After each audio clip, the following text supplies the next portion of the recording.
Hello दोस्तों, कैसे हैं आप। संयुक्त परिवार के एक पति पत्नी में काफ़ी बड़ा झगड़ा हुआ। यह झगड़ा उन छोटे मोटे झगड़ों से ज़्यादा गंभीर था जो हर पति पत्नी में सामान्यतः होता है, क्योंकि इस झगड़े में एक दूसरे की आलोचना करते करते बात इतनी बढ़ गई कि पति पत्नी एक दूसरे से अब तलाक मांगने तक की बात करने लगे।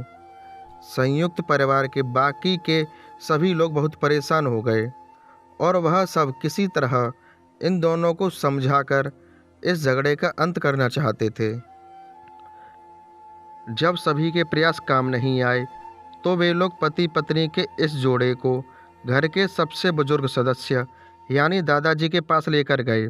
जब दोनों पति पत्नी दादाजी के कमरे में प्रवेश किए तो दादाजी ने उन दोनों को बैठने के लिए कहा और पूछा कि बताओ, तुम्हारी समस्या क्या है। दोनों पति पत्नी एक साथ बोल पड़े और एक दूसरे की आलोचनाओं की झड़ी लगा दी।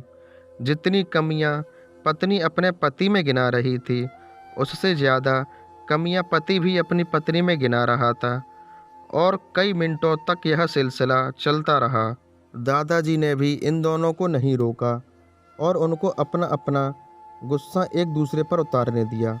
आखिर में जब दोनों एक दूसरे की बुराइयां करके थक गए और शांत हो गए, तब दादाजी ने उन दोनों से कहा, अब दोनों एक दूसरे की कुछ अच्छाइयाँ बताओ। जब अच्छाइयाँ बताने का समय आया तो दोनों ही पति पत्नी एकदम चुप से हो गए।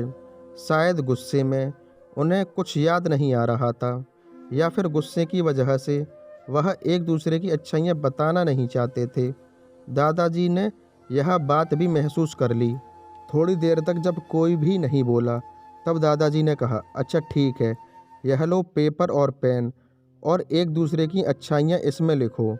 पति पत्नी दोनों ने ही पेपर और पेन लिया और एक दूसरे से काफ़ी दूर जाकर बैठ गए। थोड़ी देर तक न पति ने कुछ लिखा और न ही पत्नी ने। फिर पति ने पेपर में कुछ लिखना शुरू किया।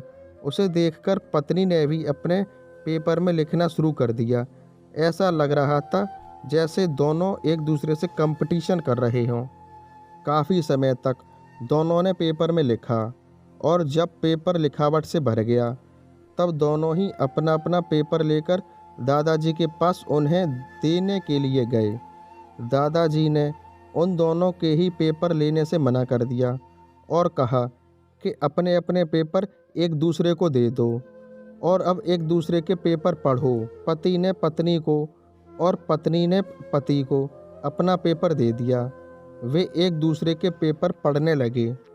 थोड़ी देर बाद पति और पत्नी दोनों के ही आंखों में आंसू थे।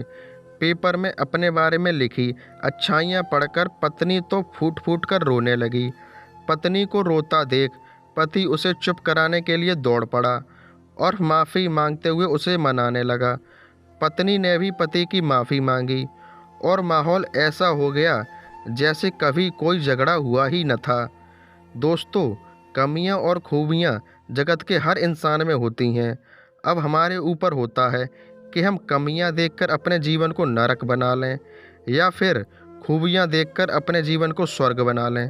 दोस्तों, यह स्टोरी अगर आपको अच्छी लगी हो तो इस स्टोरी को अपने दोस्तों और रिलेटिव को ज़रूर शेयर करें और आप हमें कमेंट करके बता सकते हैं कि आपको ये स्टोरी कैसी लगी। धन्यवाद।